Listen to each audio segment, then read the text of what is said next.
Hello everyone, मैं हूं अमित द्विवेदी। तो हम अकाउंट्स पढ़ रहे थे क्लास 11th एमपी बोर्ड के लिए, जिसमें आपको मैंने बेसिक जनरल एंट्रीज उसके साथ साथ कुछ क्वेश्चंस करवा दिए थे। और अभी मैंने पिछला वीडियो रिकॉर्ड करा, लेकिन उसमें कुछ गड़बड़ी हो गई, जिसमें मैंने क्वेश्चन नंबर 11 से क्वेश्चन नंबर 20 तक सॉल्व किया, लेकिन ऑडियो और वीडियो क्वालिटी अच्छी ना होने के कारण मुझे ये लेक्चर फिर से रिकॉर्ड करना पड़ रहा है। तो क्वेश्चन तो ऑलरेडी मेरे पास सॉल्व्ड है, अब मुझे बस आपको एक्सप्लेन करना है। ठीक है, तो चलिए क्वेश्चन नंबर 11 पढ़ना स्टार्ट करते हैं। क्वेश्चन नंबर 11 का फर्स्ट पॉइंट क्या लिखा हुआ है, ध्यान से सामने देखिएगा। ठीक है, ये मैं एक्स्ट्रा मेहनत कर रहा हूँ, पूरा 1 घंटे का वीडियो रिकॉर्ड करने के बाद भी अच्छे से नहीं रिकॉर्ड हो पाया था और बहुत अच्छे से समझाया था मैंने, बट अनफॉर्चुनेटली डिलीट करना पड़ा। कोई दिक्कत नहीं भाई, चलिए ओके स्टार्ट करते हैं। तो आप लोग ये वीडियो देखने के बाद जरूर अपने फ्रेंड्स को भी शेयर करें, जो भी शिवलाल अकाउंट्स वाले हैं। अभी हिंदी और इंग्लिश मीडियम दो के लिए कॉमन वीडियो ही बना रहा हूं मैं, और आप चाहें तो Amit Dwivedi classes app download कर सकते हैं। इसकी लिंक डिस्क्रिप्शन में दे दूंगा, वहां पर भी आपको एमसीक्यू सॉल्व करने के लिए मिल जाएंगे, और अगर आपको कुछ डाउट पूछना है तो ऐप के माध्यम से पूछ सकते हैं। ठीक है, तो 1 जनवरी की पहली एंट्री क्या होगी, purchase goods for cash from list price 8000 which 5% 15% trade discount है, 10% का कैश डिस्काउंट है, आपको एंट्री करना है। तो देखिए एंट्री तो मैंने सॉल्व ही कर दिया है, मैं अभी दिखा भी दूंगा आपको डिस्प्ले में। नाउ लिसन केयरफुली, देखिएगा। तो भाई परचेज अकाउंट डेबिट हो जाएगा, 8000 रुपए का गुड्स था, तो कितने परसेंट का डिस्काउंट लगाना था आपको, ट्रेड डिस्काउंट 15%। 8000 का 15% कितना हो जाएगा, 800, और 400 15% 1200 रुपए हो जाएगा। तो 8000 में 1200 रुपए को घटा देंगे तो कितना बचेगा, 6800। ठीक है, अब 6800 हमारा परचेज हो गया।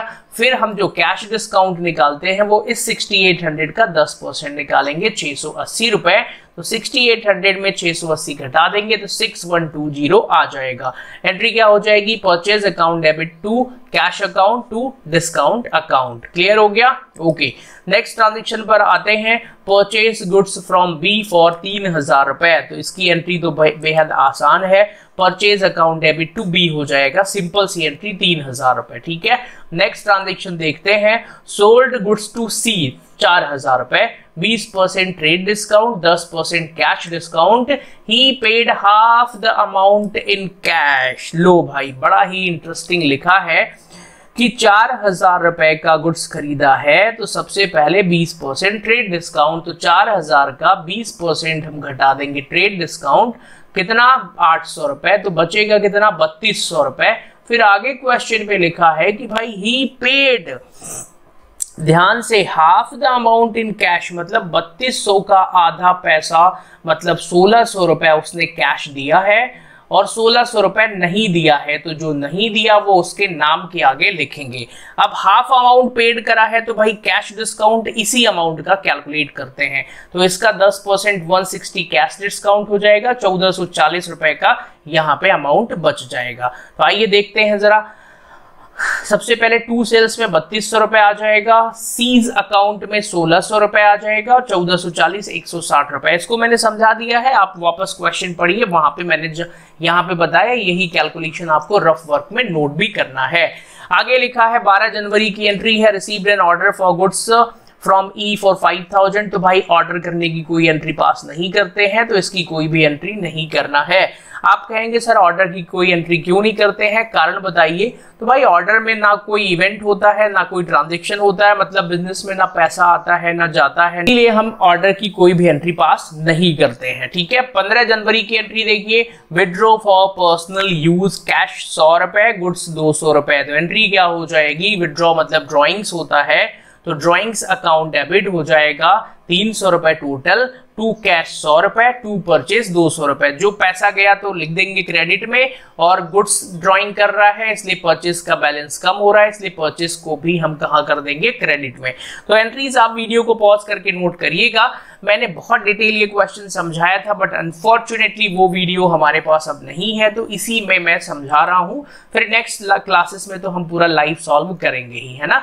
आगे बढ़ते हैं, 1 जनवरी को बिजनेस स्टार्ट करा है, तो इसकी एंट्री क्या हो जाएगी। आप कहेंगे सर ये तो बड़ी आसान एंट्री है भाई, कैश अकाउंट डेबिट हो जाएगा, बिजनेस शुरू कर रहा है तो गुड्स अकाउंट डेबिट हो जाएगा, ठीक है, cash account debit, goods account debit to capital, sir यही एंट्री होगी। और देखिए बिल्कुल यही एंट्री लिखी है, कैश अकाउंट डेबिट, गुड्स को स्टॉक लिखते हैं टू कैपिटल, ठीक है। नेक्स्ट ट्रांजेक्शन पढ़ते हैं, क्या होना है एंट्री, तो परचेज गुड्स फ्रॉम रमेश, 4000 रुपए रमेश से गुड्स खरीदा है, तो एंट्री हो जाएगी purchase account debit to Ramesh 4000 रुपए। फिर बैंक में पैसे जमा किए हैं, डिपॉजिटेड इनटू बैंक, तो एंट्री क्या हो जाएगी, bank account debit to cash account. देखते जाइए यहाँ पर, bank account debit to cash account, clear. अगली एंट्री देखिए, purchase goods for cash from Suresh at list price 20,000, 10% trade discount 20%, 5% cash discount. तो सबसे पहले 20,000 रुपए का गुड्स खरीदा है, उसका 20% मतलब 4,000 रुपए घटा देंगे, तो कितना बचेगा भाई, 16,000 रुपए। 16,000 का 5% कैश डिस्काउंट निकालेंगे, तो एंट्री क्या हो जाएगी, परचेज अकाउंट डेबिट 16,000 रुपए, डिस्काउंट में कितना आएगा, 5% निकालेंगे, तो 16,000 का 5% कितना होता है, 800 रुपए, तो यहां पर आ जाएगा 15,200 रुपए। It is clear now, okay. अब ध्यान से पढ़िएगा, आगे लिखा है return goods to Ramesh due to goods being damaged 500 रुपए। भाई ये जो रमेश से हमने गुड्स खरीदा था 4,000 रुपए, 500 रुपए का गुड्स उसको लौटा दिया है, तो एंट्री क्या हो जाएगी, Ramesh account debit to purchase return 500 रुपए। सिंपल सी एंट्री होना है, ओके। अब एक सेल्स की एंट्री देखते हैं डिस्काउंट के साथ में, तो 2,000 रुपए का गुड्स दिनेश को बेचा है, 5% का ट्रेड डिस्काउंट है और 2% का कैश डिस्काउंट है। आप कहेंगे सर प्लीज इसकी एंट्री हमको लिखने दीजिए, खुद से करने दीजिए, तो भाई करो, cash account debit discount account debit to sales हो जाएगा। सबसे पहले 2,000 का 5% घटा देंगे, 2,000 का 5% कितना होता है, 100 रुपए, तो 1,900 रुपए बचेगा। फिर 1,900 रुपए पे निकालेंगे डिस्काउंट, कौन सा, कैश डिस्काउंट, तो 1,900 का ही 2% ये हो जाएगा, 1,900 में ये घटा देंगे तो कैश की अमाउंट आ जाएगी, ओके। आगे गुड्स विड्रॉ किया है 200 रुपए का फॉर पर्सनल यूज, तो गुड्स विड्रॉ किया मतलब ड्रॉइंग्स हो जाएगा, और गुड्स को कम करेंगे तो परचेज को क्रेडिट करना पड़ेगा, तो एंट्री क्या हो जाएगी, drawings account debit to purchase. Next transaction की एंट्री, ऑर्डर ऑफ गुड्स, तो आप कहेंगे सर ऑर्डर की तो कोई एंट्री करते नहीं है, that's great. Cash stolen by cashier, कितना, 700 रुपए, तो कैशियर ने पैसा चोरी कर लिया है, तो एंट्री क्या बन जाएगी, आप बताइए, पैसा तो हमारे पास से गया, ठीक है, तो टू कैश होगा, तो डेबिट में क्या आ जाएगा, loss by theft account debit to cash account. फिर अगली एंट्री, सैलरी पेड 200 रुपए, तो salary account debit to cash account. उसके आगे rent account debit to cash account, rent pay करा है। I hope you understand, okay. मैंने अभी लाइन नहीं खींची है, लाइन मतलब फॉर्मेट नहीं बनाया है, आप लोग प्लीज फॉर्मेट खुद से बनाइएगा। अब चलते हैं क्वेश्चन नंबर 14 पर। देखिए बेसिक जनरल एंट्री अब खत्म हो चुकी है, अब कुछ नया नहीं है ना, बस पुराना कॉन्सेप्ट ही पढ़ना है। तो स्टार्टेड बिजनेस विद कैश 20,000 रुपए, एंट्री आपसे बनी जाएगी, cash account debit to capital 20,000 रुपए। परचेस किया है 10,000 रुपए का goods, 20% trade discount, 5% cash discount for from Bhupendra, तो 10,000 रुपए का गुड्स है, तो एंट्री क्या हो जाएगी, परचेज अकाउंट डेबिट, ठीक है। और भाई 20% का, अरे मैंने गलत सॉल्व कर दिया था, चलो एक फायदा मिल गया कि अभी रिवीजन जब करवा रहा हूं तो पिछली बार गलत सॉल्व किया था, तो अब सही कर लेते हैं। 10,000 रुपए का 20% घटा देंगे तो कितना बचेगा, 8,000 रुपए, फिर उस पे 5% का निकालेंगे कैश डिस्काउंट, ठीक है। तो आइए जरा एंट्री क्या हो जाएगी, परचेज अकाउंट डेबिट 10,000 का कितना घटाना था हमको, 20%, तो वो कितना होगा, 2,000, ठीक है। ये पता नहीं कहां से 6800 लिख दिया था मैंने, आई डोंट नो, क्या यही, It's okay. 13 question is missing here. Don't worry. This is your homework. Question number 13 आपके लिए होमवर्क है, प्लीज इसको खुद से ट्राई करिएगा। वैसे तो मैंने 2 एंट्री समझा दिया है, ठीक है ना। 14 क्वेश्चन सॉल्व है, हो सकता है मिस हो गया होगा, so don't worry about that. Chetan ने बिजनेस स्टार्ट करा है with a loan 20,000 which he took from his friend Ravi. ध्यान से सुनिए, तो भाई बिजनेस स्टार्ट करा, पैसा हमारे बिजनेस में आया तो कैश अकाउंट हो जाएगा, और क्रेडिट में टू कैपिटल ना लिख के हम क्या लिखेंगे, टू रवीज लोन अकाउंट, क्योंकि हमको रवि से लोन के रूप में पैसा मिला है। तो एंट्री क्या हो जाएगी, cash account debit, cash account debit लो, ये अच्छे से काम नहीं कर रहा है आज, कुछ टेक्निकल इशू आते रहते हैं, कोई दिक्कत नहीं, टू रवीज लोन अकाउंट।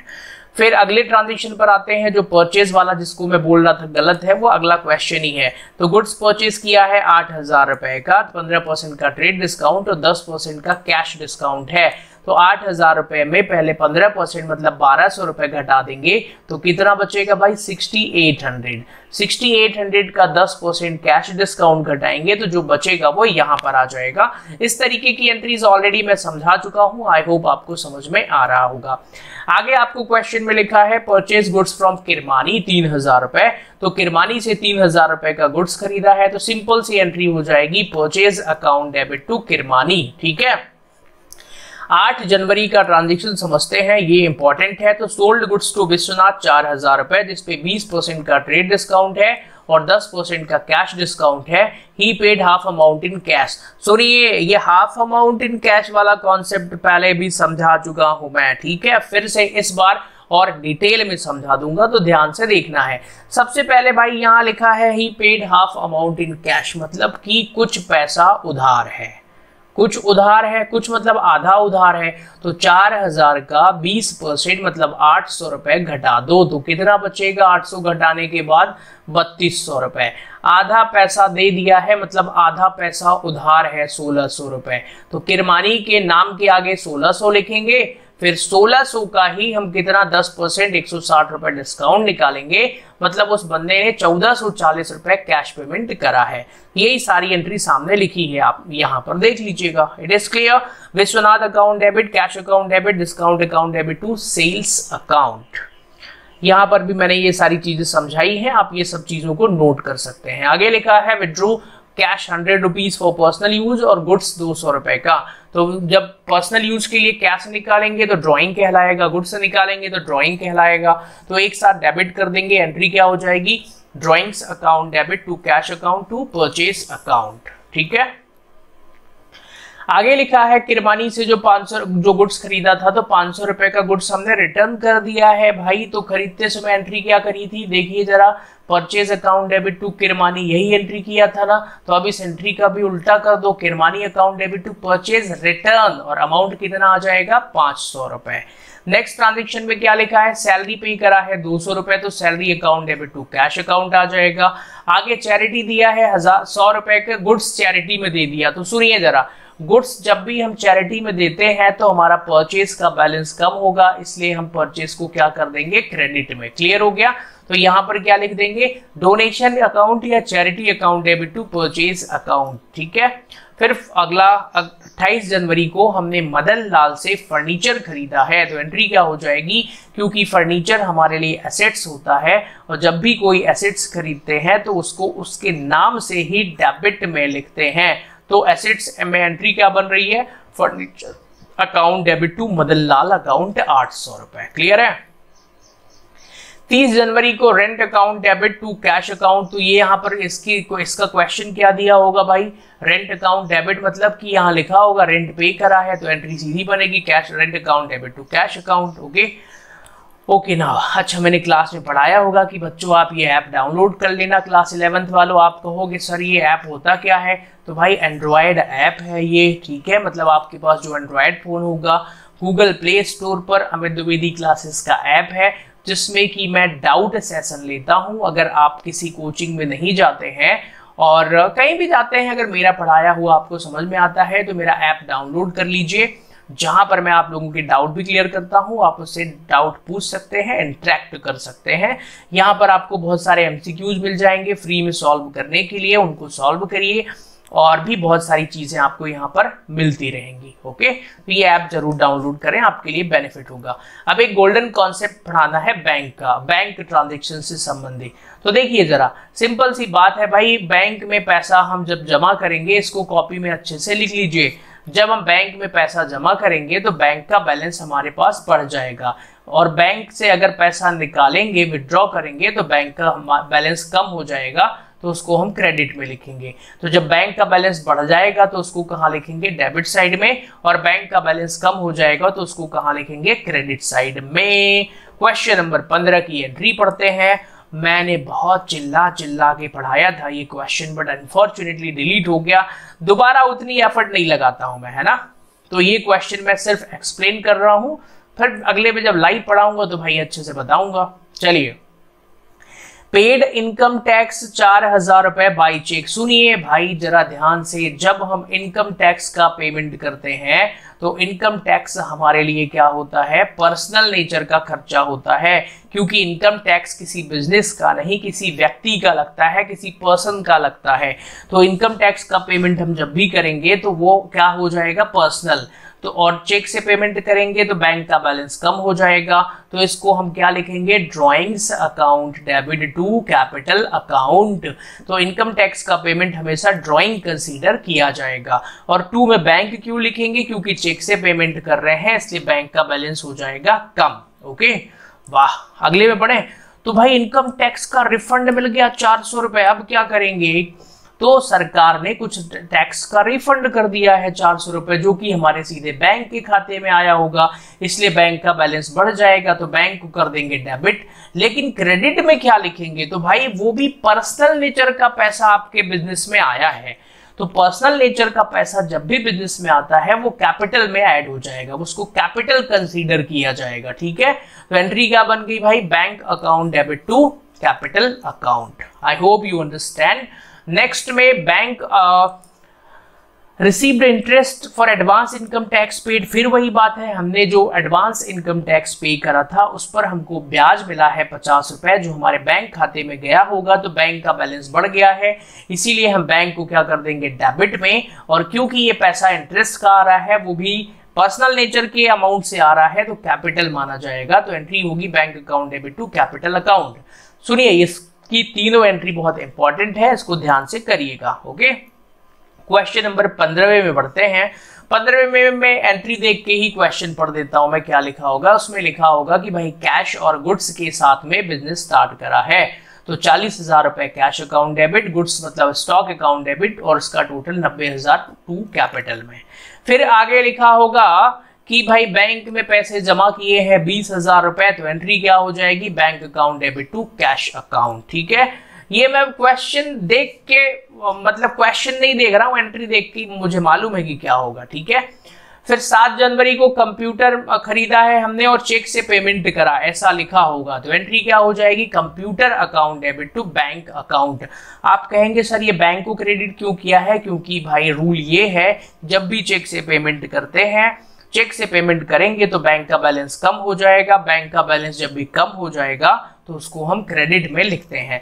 9 जनवरी को आते हैं cash account debit to Amit's account, इसको पढ़ लेते हैं जरा। वैसे तो मैं बता सकता हूं, तो अमित से हमको चेक मिला है 4,000 रुपए, चेक राशि नगद मिली, इसको अंग्रेजी में पढ़िए, रिसीव कैश फ्रॉम अमित 4,000 रुपए। लो, कैश मिला है तो cash account debit to Amit हो जाएगा 4,000 रुपए। फिर हरि को हमने गुड्स बेचा है 2,500 रुपए का, तो cash account debit to Hari account debit to sales हो जाएगा। ओके, देखिए यहाँ हरि को डेबिट क्यों किया, क्योंकि क्वेश्चन में कैश के बारे में नहीं बोला है और नाम दिया है हरि का, इसलिए हम ये मानते हैं कि ये उधार मतलब क्रेडिट ट्रांजैक्शन है, इसीलिए हरि का नाम डेबिट में आ जाएगा।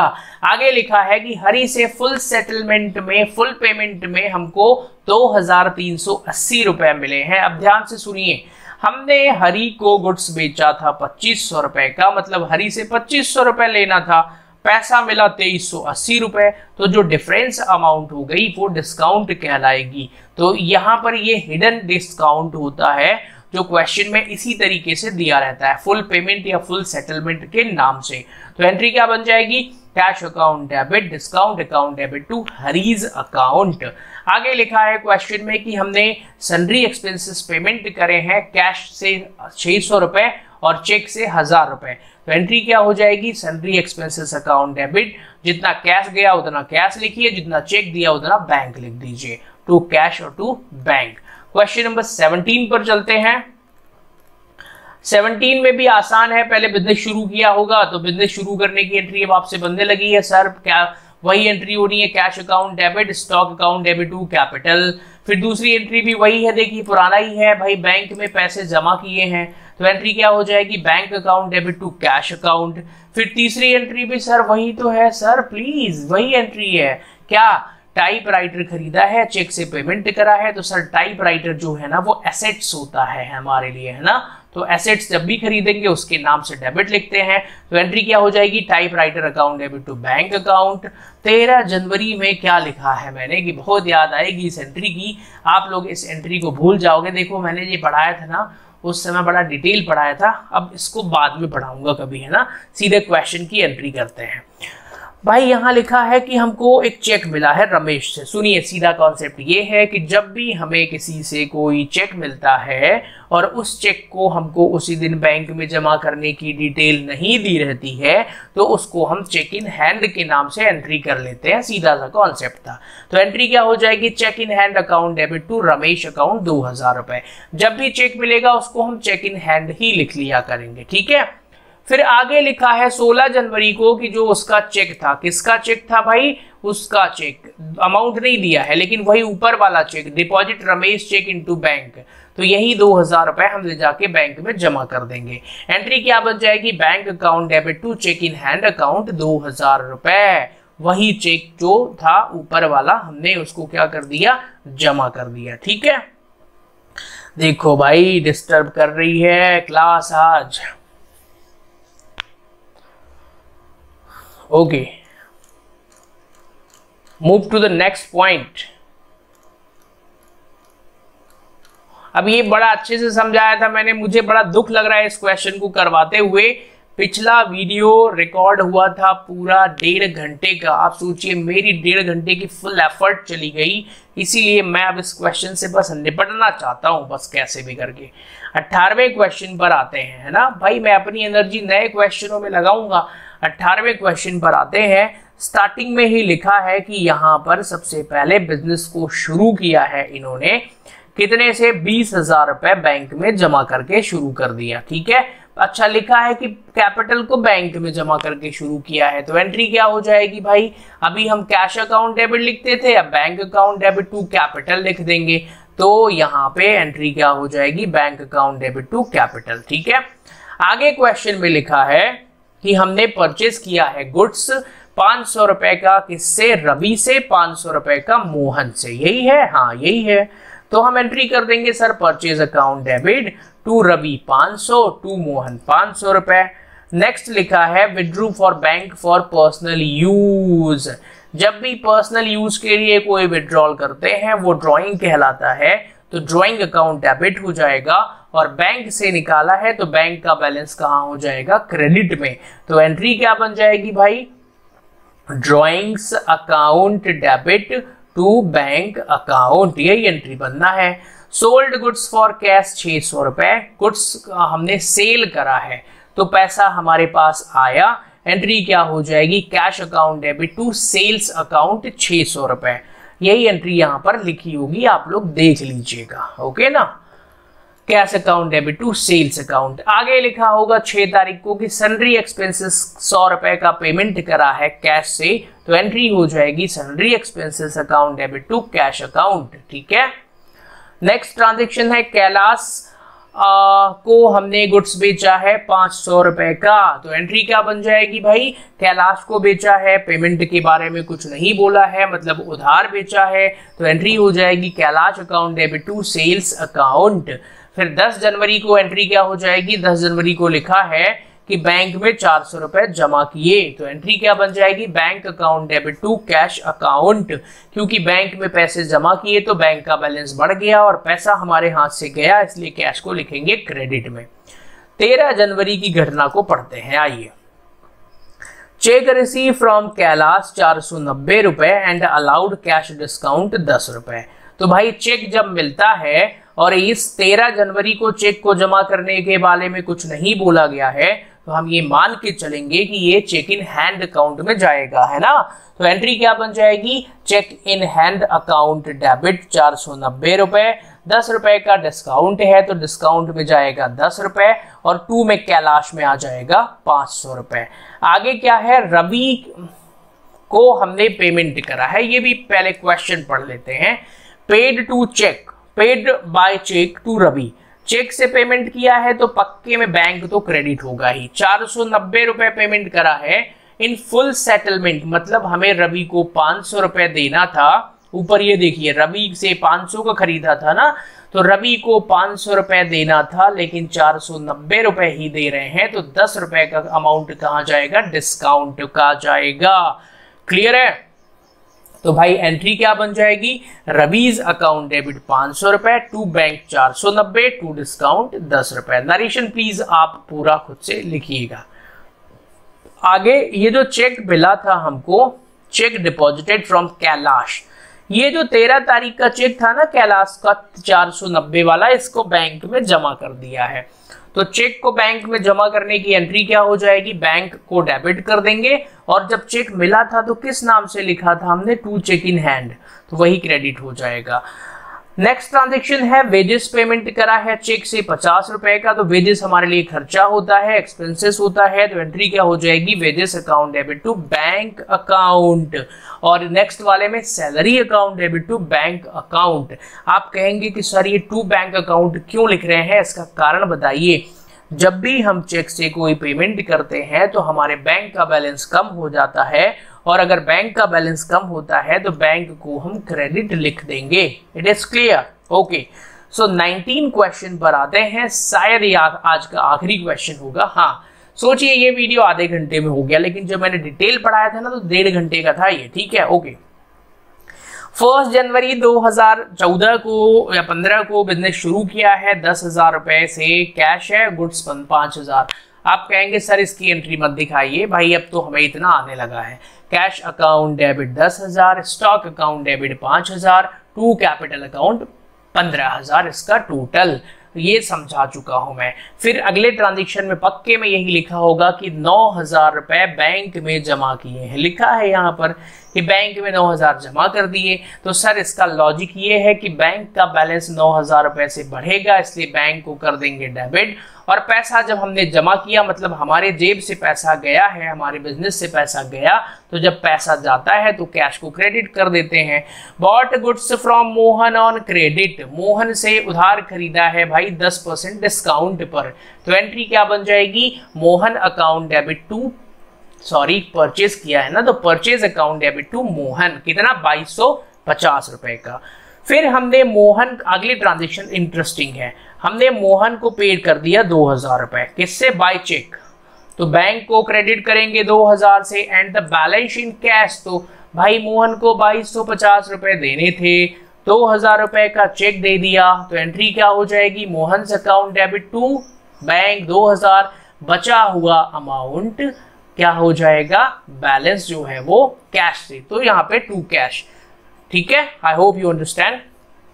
नेक्स्ट, हमने भारती को गुड्स बेचा है 1,000 रुपए का, sold goods on credit to Bharti 1000, आसान एंट्री है, क्या हो जाएगी entry, Bharti account debit to sales. Received a cheque from Bharti 980 for discount 20 रुपए, the cheque was deposited into bank on the same day. आप कहेंगे सर प्लीज रुकिए, सर आपने ये तो पढ़ाया नहीं था कि अगर हमको चेक मिला और चेक उसी दिन बैंक में जमा हो गया तो क्या एंट्री करेंगे। तो भाई अगर चेक उसी दिन बैंक में जमा हो जाए ना तो बैंक अकाउंट डेबिट कर देते हैं, बस यही फर्क है, क्योंकि बैंक में सीधा बैलेंस बढ़ जाएगा।